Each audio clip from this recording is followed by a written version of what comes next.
Alhamdulillahi Rabbil Alamin. Wassalatu wassalamu ala ashrafil anbiya wal mursalin wa ala alihi wa sahbihi ajma'in. Allahumma fasalli wa sallim ala abdika an-nabiyyil karim Muhammadin al-Mustafa sallallahu alaihi wasallam, khataman nabiyyin wa siddiqin wa syuhada'i was salihin wa sunna ulati wa rafiqa, amma ba'd. Fa inna asdaqal hadith kitabullah wa khairal hadi hadi Muhammad sallallahu alaihi wasallam wa syarrul umuri muhdatsatuha wa kullu muhdatsatin bid'ah wa kullu bid'atin dhalalah wa kullu dhalalatin fin nar, atau kama qala Nabi sallallahu alaihi wasallam. Alhamdulillah, tuan-tuan dan puan-puan yang saya hormati sekalian, semoga kita semua dirahmati Allah. Sementara pada hari ini kita berada pada Yaumul Jum'ah, ataupun yang dinamakan ataupun dikenali sebagai penghulu sekalian hari.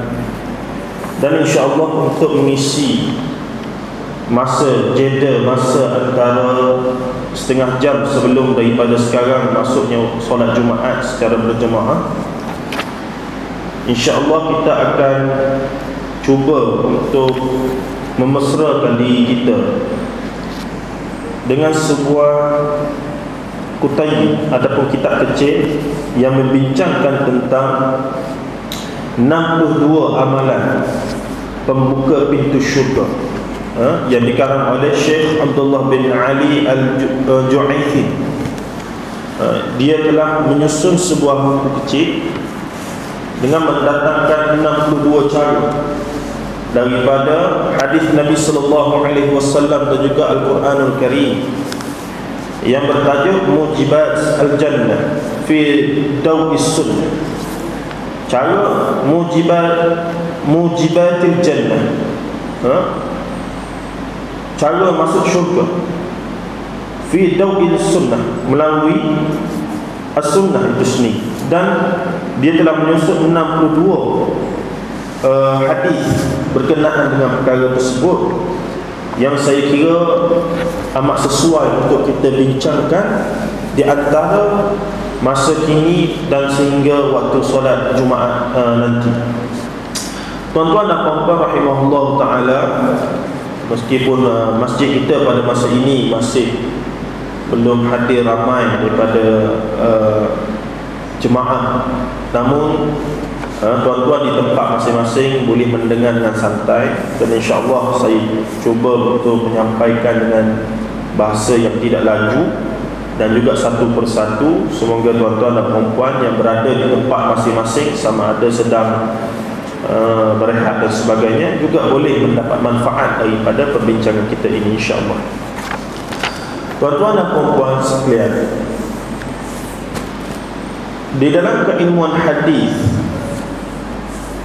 ratus ribu hadis Nabi sallallahu alaihi wasallam yang disusun oleh kibar ulama imam, yakni pada abad kedua Hijrah, oleh imam yang mengarang Sunan Sittah, ataupun sebelumnya Imam Malik mengarang Muwatta, dan Imam Bukhari, Muslim, Ibnu Majah, Nasa'i, Tirmizi, Abu Dawud dan sebagainya mengarang kitab masing-masing, Al-Jami', Sahih dan sebagainya.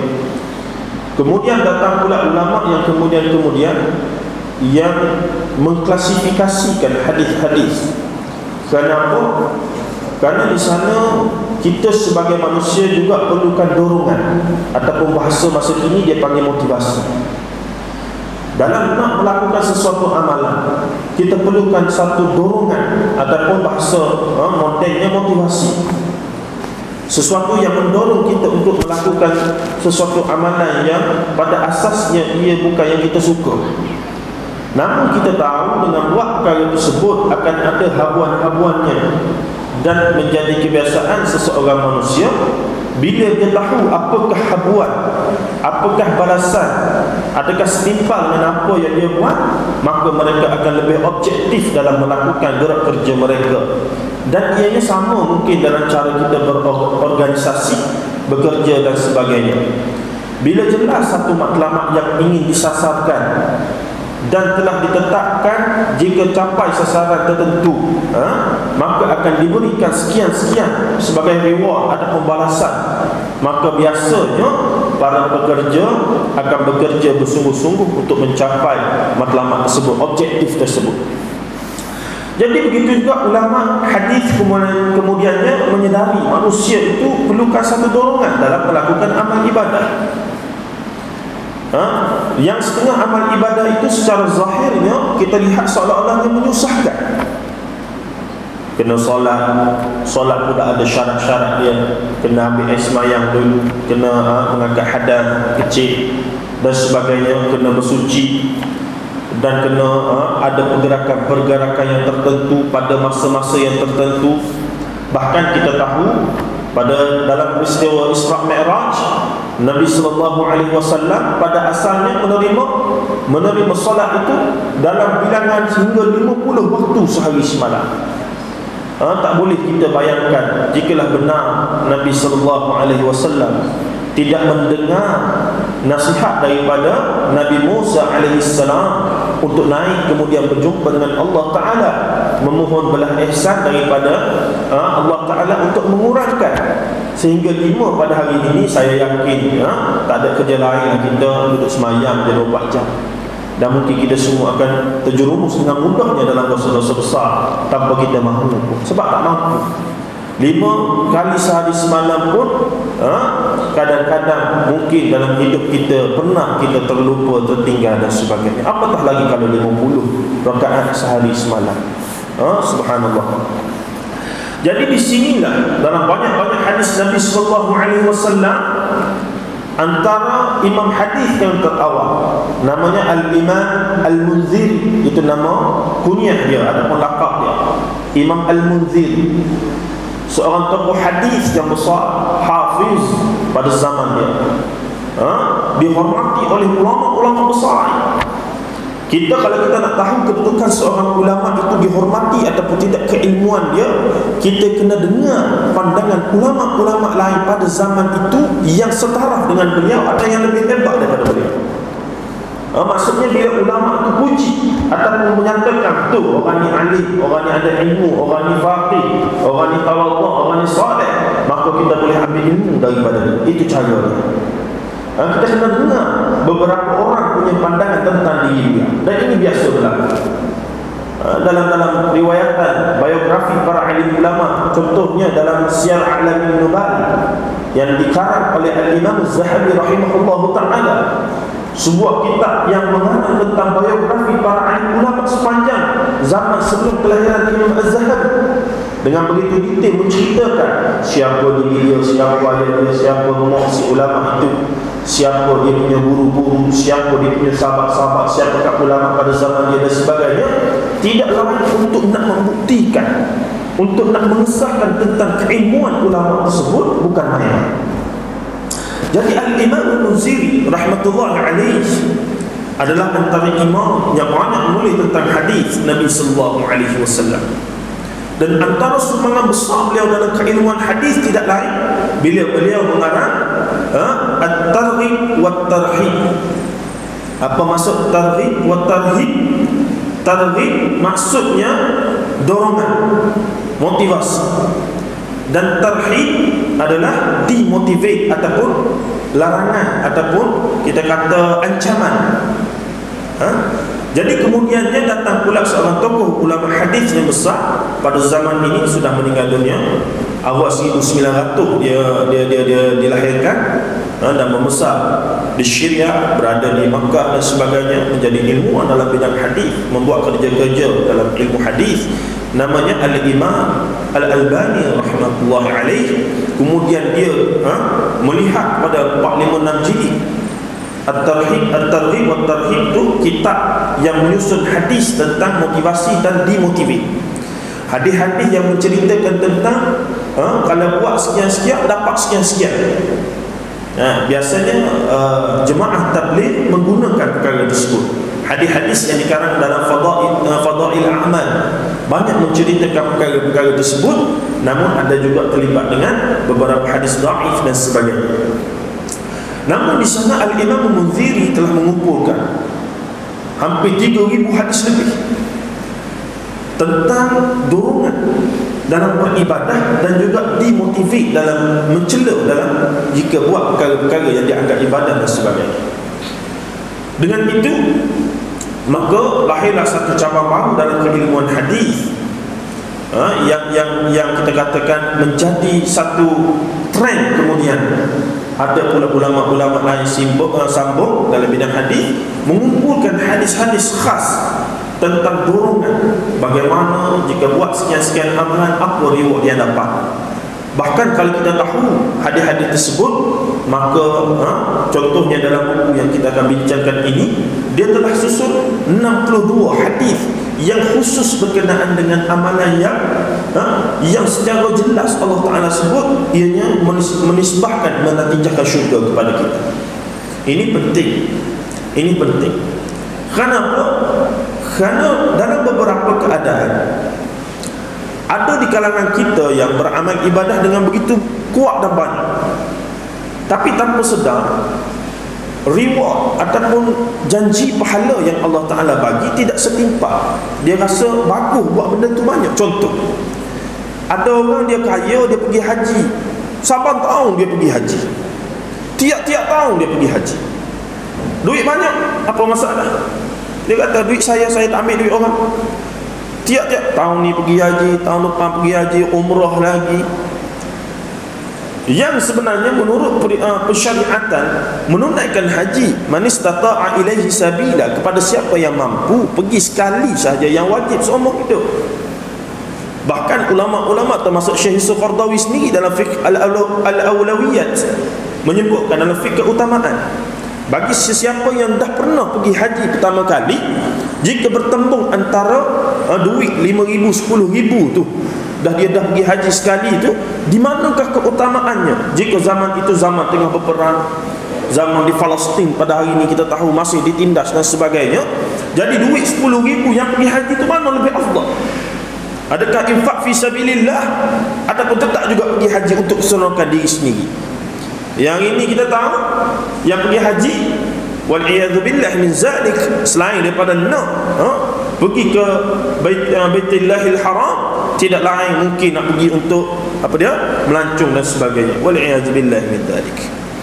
Jadi keutamaan itu, dan di sinilah pentingnya kita memahami syariat melalui hadis-hadis Nabi sallallahu alaihi wasallam. Dan bila dia susun hadis-hadis, dia menceritakan contohnya kelebihan majlis-majlis ilmu.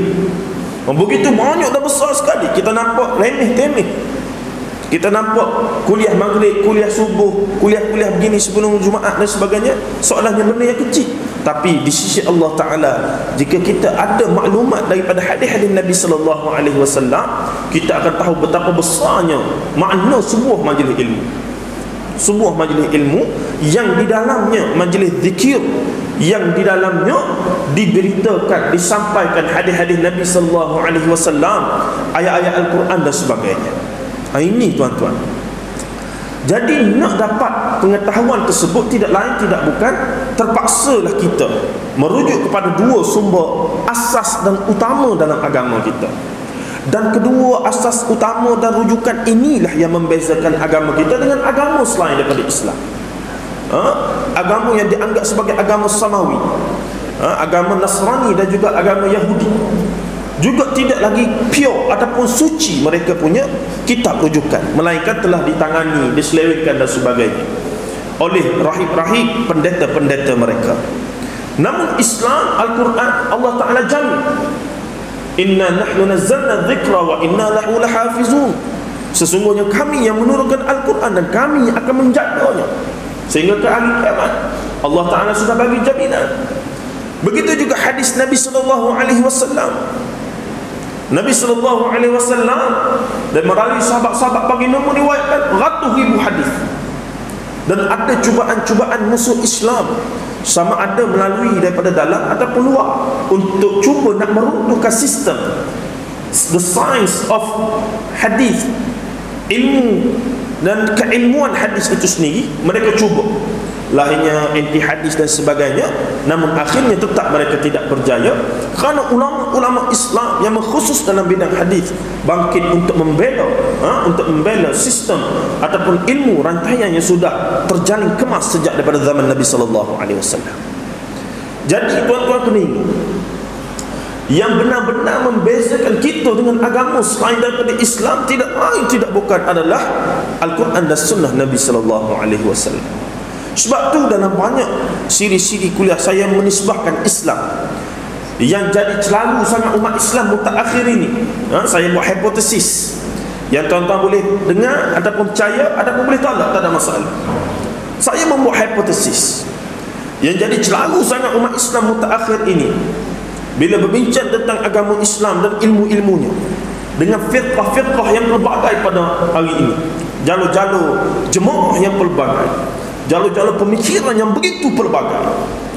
Jadi kita nak cari yang betul-betul selamat, al-firqatun najiyah, orang yang dijamin selamat dan masuk syurga, di mana? Maka saya membuat hipotesis.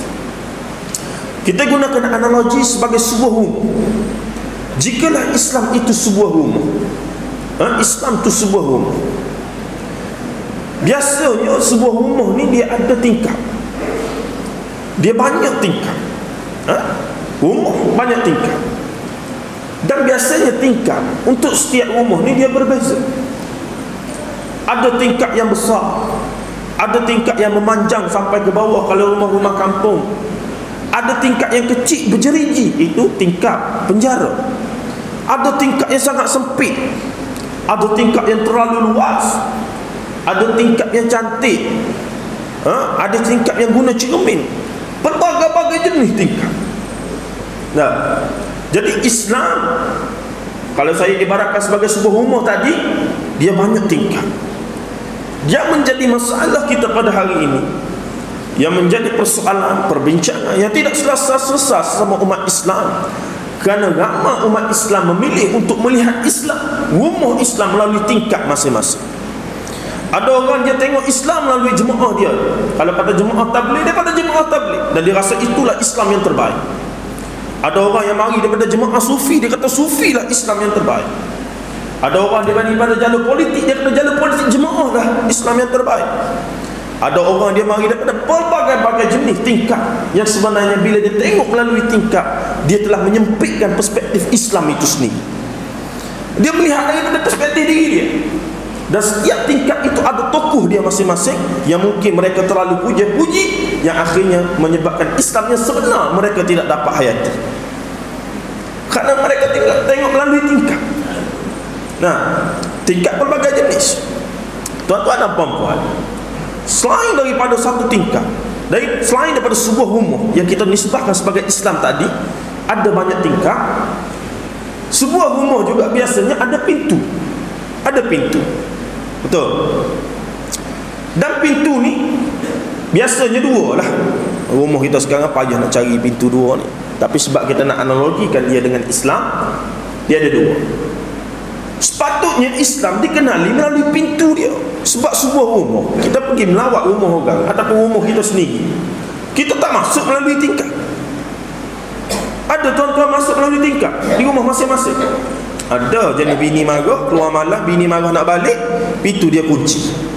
Terpaksa lah congkit mana-mana tingkap nak masuk.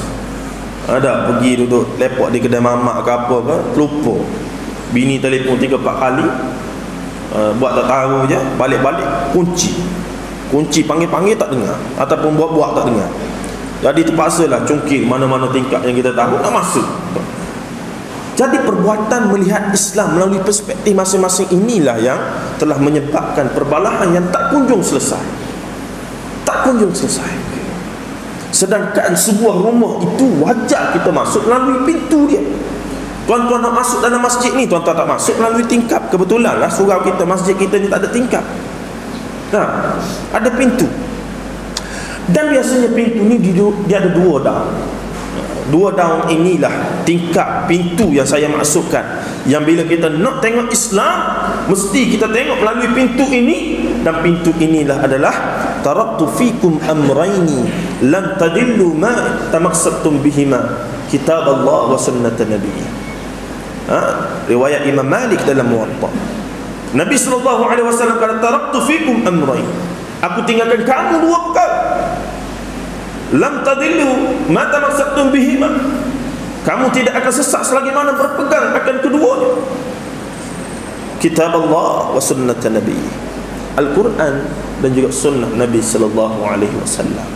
Al-Quran dan sunnah lah pintu untuk kita tengok Islam yang sebenar, bukan tingkat masing-masing, jalan masing-masing, firqah masing-masing, jemaah masing-masing. Itu hanya menyempitkan Islam daripada perspektif kita saja. Sedangkan Islam yang sewajarnya mesti dikenali melalui Al-Quran dan sunnah Nabi SAW.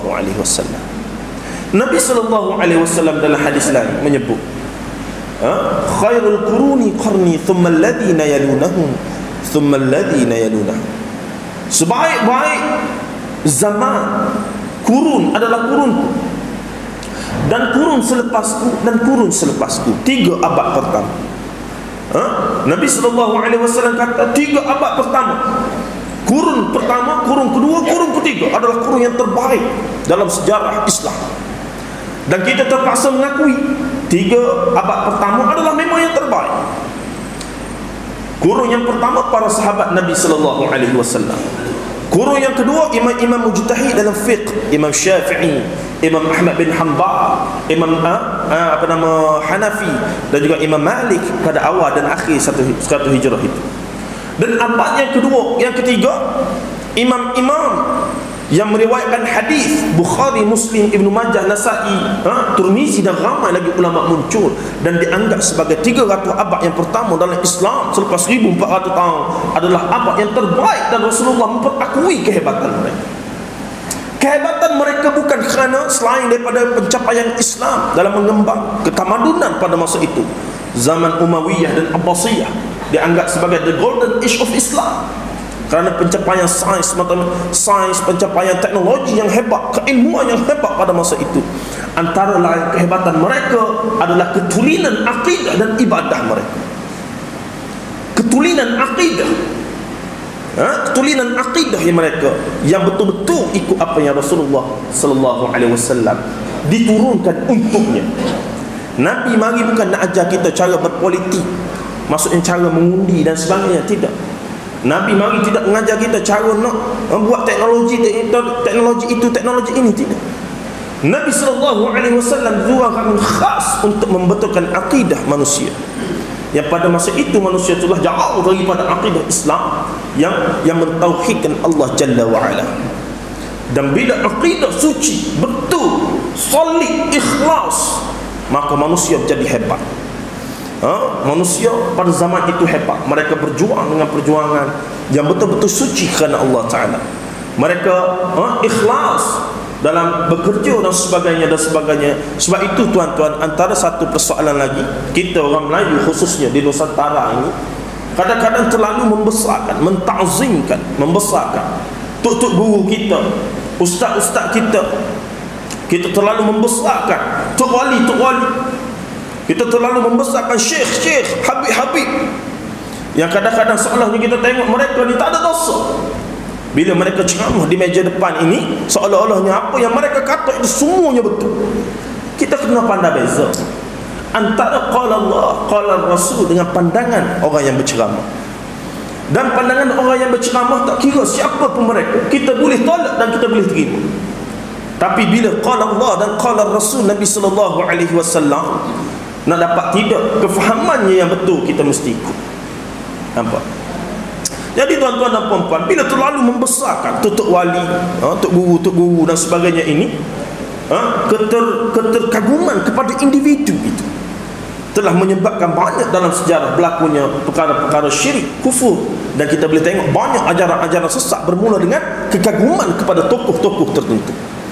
Tuan-tuan boleh tengok dalam sebagai contoh Al-Arqam, sebagai contoh Ayah Peng dan sebagainya, tidak lain kerana kekaguman kepada tokoh, dan akhirnya menjerat jiwa mereka untuk sesat dan mensyirikkan Allah Ta'ala.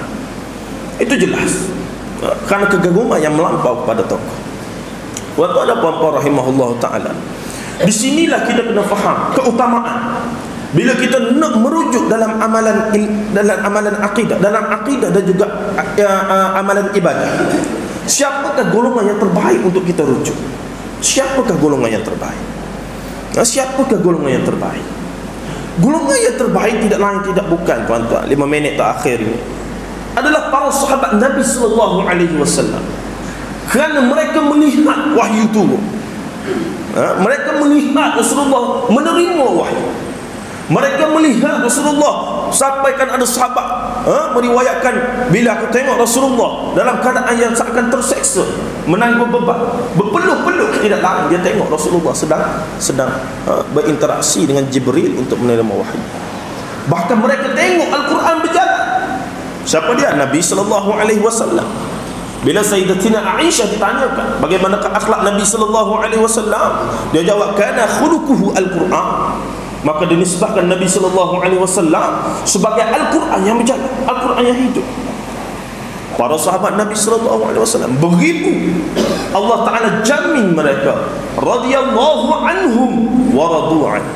Allah Taala redha dengan mereka dan mereka redha dengan Allah Taala. Inilah golongan yang kalau kita nak angkat betul-betul, dan karamah-karamah mereka melebihi daripada tok-tok wali yang kita nak sembah pada hari ini. Mungkin kalau ada orang yang buat majlis haul dan sebagainya di kubur-kubur dan sebagainya. Bahkan ada ulama mengatakan sebesar-besar Tok Ali tidak boleh melawan sekecil-kecil para sahabat Nabi sallallahu alaihi wasallam. Mereka sudah terbukti, mereka sudah terjamin oleh Allah Taala. Sedangkan yang kemudiannya wallahu alam, selama hebat macam mana pun mereka belum dijamin dengan apa yang kita lihat dengan butir mata. Nampak tuan-tuan? Jadi penting kita untuk kita mesra dengan kisah-kisah para sahabat Nabi yang banyak karamah. Kita duk dengar karamah Tok Wali tu, Tok Wali ni terbang jalan tahai lah sebagainya. Yang akhirnya bila kita semok secara ilmiah dan sebagainya, banyak cerita-cerita yang tidak berasas. Mimpi itu, mimpi ini, tapi kita lupa ada golongan yang wajar kita angkat dan rujuk, yang ini para sahabat Nabi sallallahu alaihi wasallam. Umar Al-Khattab, terlalu banyak karamah yang wajar diangkat. Umar Al-Khattab. Jadi tuan-tuan dan puan-puan, untuk akhirnya tidak lain saya nak kata, perlunya kita jelas rujukan dalam beragama, khususnya dalam akidah dan ibadah. Dalam akidah dan ibadah ini sangat crucial, ini sangat penting, kerana inilah yang membezakan kita dengan non-muslim dan lainnya. Jadi sekadar itu saja tuan-tuan dan puan-puan, insya-Allah kita akan sambung siri-siri depan dengan membacakan hadis 62 amalan pembuka pintu syurga. Kita nak tahu apakah kita katakan tip-tip daripada Nabi sallallahu alaihi wasallam directly, bukan yang ustaz kita kata, bukan yang guru kita kata, tapi yang Rasulullah kata. Apakah cara nak masuk syurga? Jadi itu penting untuk kita mengaji balik sumber agama itu. Jadi sekadar itu, terima kasih banyak-banyak. Yang baik, yang lemah, yang baik, yang indah, yang hebat itu daripada Allah Subhanahu Wa Taala. Yang lemah, yang kurang, yang cacat celak itu adalah pilihan saya sendiri. Wabillahi taufiq wa hidayah. Wassalamualaikum warahmatullahi taala wabarakatuh.